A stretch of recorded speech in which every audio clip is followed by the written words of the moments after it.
Assalamualaikum warahmatullahi wabarakatuh, sahabat cinta Islam Channel. Kali ini kita akan membahas bagaimana proses perjalanan orang-orang yang sudah ditakdirkan untuk masuk ke dalam surga akan menuju surganya Allah Subhanahu wa Ta'ala. Setelah penduduk surga nanti menjalani persidangan di Kontoroh, yang tujuannya adalah membersihkan mereka sebersih-bersihnya dari sekecil apapun dosa-dosa atau kezaliman, mereka setelah itu akan melanjutkan perjalanan menuju surga. Untuk diketahui, Kontoroh adalah sebuah tempat untuk pembalasan atau kisos atas kezaliman yang terjadi di antara orang-orang mukmin semasa hidup di dunia. Kontoroh adalah merupakan jembatan melengkung yang terletak di antara surga dan neraka.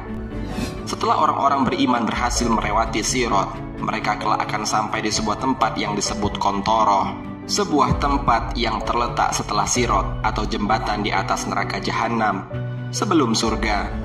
Kontoroh merupakan tempat terakhir yang akan dilalui oleh manusia, berupa jembatan yang menghubungkan mereka ke surga.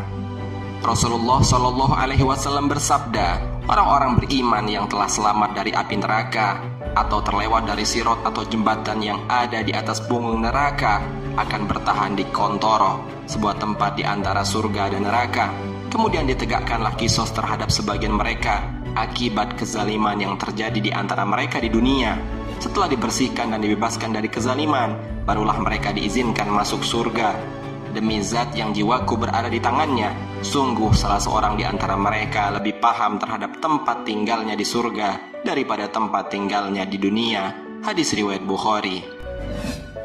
Syekhul Islam Ibnu Taimiyah rahimahullah dalam kitabnya Al-Aqidah Al-Wasatiyah berkata, barang siapa yang melewati Sirat akan masuk surga. Jika mereka melewatinya, mereka akan berhenti di Kontoroh antara surga dan neraka. Maka mereka saling kisos satu sama lainnya. Jika mereka telah dibersihkan dan dibebaskan dari kezaliman, barulah mereka diizinkan masuk surga.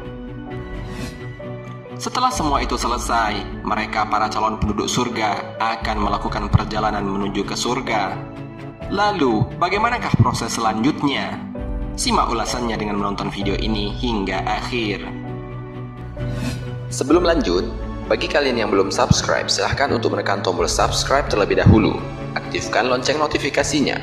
Bagikan video ini kepada teman-teman kalian agar semakin banyak orang yang mendapatkan manfaat dari channel ini.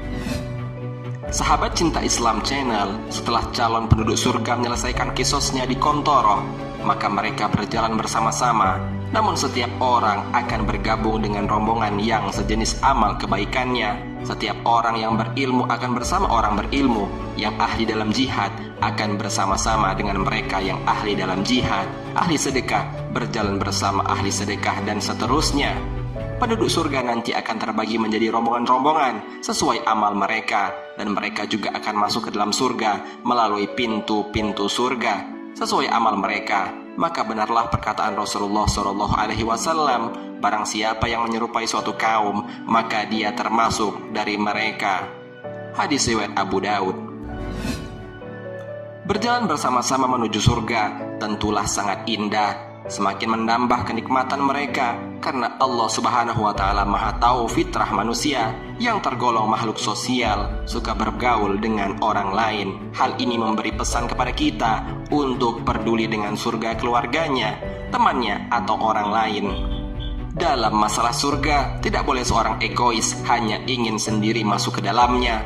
Betapa semakin indah dan syahdu suasana ketika itu saat kita berjalan bersama menuju surga bersama ayah kita, ibu kita, anak-anak dan cucu-cucu kita, bertemu lagi dengan para sahabat kita. Sungguhlah amat indah.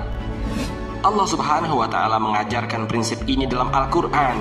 Hai orang-orang yang beriman, peliharalah dirimu dan keluargamu dari api neraka yang bahan bakarnya adalah manusia dan batu, penjaganya malaikat-malaikat yang kasar, keras, dan tidak mendurhakai Allah terhadap apa yang diperintahkannya kepada mereka, dan selalu mengerjakan apa yang diperintahkan.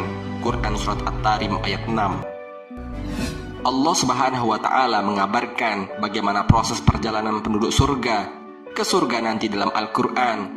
Orang-orang yang bertakwa kepada Tuhan dibawa ke dalam surga berombong-rombongan atau zumaro. Sehingga apabila mereka sampai di surga itu, sedangkan pintu-pintunya telah terbuka dan berkata kepada mereka penjaga-penjaganya, kesejahteraan dilimpahkan atasmu, bahagialah kamu, maka masuklah surga ini, sedang kamu kekal di dalamnya. Al-Quran Surat Az-Zumar ayat 73. Penduduk surga adalah para tamu Allah yang sangat spesial. Akankah Allah biarkan mereka berjalan lelah dari kantor menuju pintu surga yang masih cukup jauh itu? Tentu saja tidak. Saat Anda menjadi tamu kenegaraan seorang presiden saja, akankah ia membiarkan Anda jalan kaki, berlelah letih untuk menemui acaranya? Tentu saja tidak. Anda akan difasilitasi transportasi yang nyaman, pesawat dengan kursi VIP, dan akomodasi penginapan di hotel yang sangat nyaman. Maka tentu sangat tidak mungkin Raja Semesta Alam membiarkan para tamunya kelak berlelah letih jalan ke surga. Mereka akan mendapatkan pelayanan yang luar biasa berkesan dan nikmat. Mereka akan dibawa menuju surga dengan penuh penghormatan dan kasih sayang. Allah Subhanahu wa Ta'ala mengabarkan bahwa penduduk surga adalah tamunya yang istimewa dalam Al-Quran. Ingatlah hari ketika kami mengumpulkan orang-orang yang bertakwa kepada Tuhan yang Maha Pemurah sebagai tamu yang terhormat. Al-Quran Surat Maryam ayat 85. Ibnu Abbas menafsirkan makna sebagai tamu terhormat maksudnya adalah naik kendaraan. Nu'aim bin Sa'id bercerita, kami pernah duduk berbincang bersama Ali radhiyallahu anhu, lalu beliau membaca ayat ini. Ingatlah ketika kami mengumpulkan orang-orang yang bertakwa kepada Tuhan yang Maha Pemurah sebagai tamu yang terhormat. Al-Quran Surat Maryam ayat 85. Kemudian beliau menjelaskan, demi Allah, mereka tidak dibawa menuju surga berjalan kaki begitu saja. Tidak akan pernah tamu terhormat dibawa berjalan kaki. Kata wafdu atau tamu mulia maksudnya. Mereka dibawa ke surga layaknya tamu yang mulia, mendapatkan penghormatan layaknya tamu terhormat, dan mereka tidak akan dibiarkan berjalan kaki. Kemudian Ali melanjutkan, akan tetapi mereka akan dibawa menuju surga dengan kendaraan yang belum pernah dilihat oleh suatu makhluk pun. Disiapkan kendaraan dari emas, lalu mereka tunggangi sampai mereka tiba di pintu surga. Hadis riwayat Ahmad nomor 1332 dan Al-Hakim nomor 3425. Subhanallah, betapa indahnya perjalanan menuju pintu surga. Mereka sangat menikmati perjalanannya. Mereka dimanjakan dengan pemandangan-pemandangan yang menyejukkan, yang akan membuat mereka makin rindu dengan surga. Di antaranya adalah aroma surga yang semerbak wangi tercium dari kejauhan. Nabi Muhammad SAW pernah menceritakan, sungguh aroma surga itu dapat tercium mulai dari perjalanan 40 tahun. Hadis riwayat Bukhari. Bahkan dalam hadis yang lain dijelaskan, aroma surga dapat tercium sejak perjalanan 70 tahun. Hadis riwayat An-Nasai. Bisa dibayangkan betapa semakin memuncaknya kerinduan penduduk surga nanti saat berjalan menuju surga. Dari kejauhan mereka dapat mencium aroma surga, karena aroma akan memunculkan kerinduan. Ketika sampai di pintu surga, At-Tabari dan Ibnu Katsir menyampaikan sebuah hadis. Ketika kaum yang bertakwa telah sampai di depan pintu surga, mereka akan berjumpa dengan sebuah pohon yang keluar dari pangkalnya 2 mata air. Mereka lalu bersegera menuju salah satunya. Mereka bergegas meminumnya seolah diperintahkan. Dari itulah kemudian keluar semua kotoran dari perutnya. Kemudian mereka bergegas menuju ke mata air yang lain. Lalu mereka berwudu dengannya seperti diperintahkan. Mendadak wajah mereka berseri-seri. Tiada pernah mereka mengurai kepalanya selamanya setelahnya, dan tiada pernah mereka mengalami kerusakan. Lalu mereka bergegas masuk ke dalam surga yang dipapah oleh para wildan yang bagaikan mutiara berkilauan. Hadis riwayat Muslim. Dalam riwayat lain, kondisi kelompok yang akan memasuki surganya Allah Subhanahu wa Ta'ala dijelaskan sebagai berikut. Rasulullah SAW bersabda, permulaan rombongan yang memasuki surga, gambaran mereka adalah menyerupai rembulan di malam purnama. Mereka tiada meludah di dalamnya, tiada beringus, tiada kotoran mata, wadah dan sisir mereka terbuat dari emas dan perak.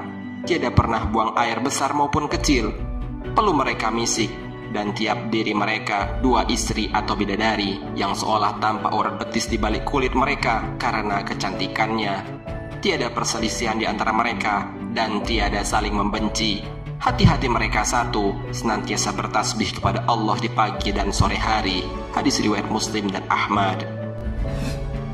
Sahabat Cinta Islam Channel, semoga kita termasuk ke dalam orang-orang yang akan dimasukkan ke dalam surganya Allah Subhanahu wa Ta'ala dan dapat merasakan kejadian indah sebagaimana yang dijelaskan dalam ayat dan hadis Nabi SAW di atas. Wallahu a'lam bishawab. Semoga bermanfaat. Wassalamualaikum warahmatullahi wabarakatuh.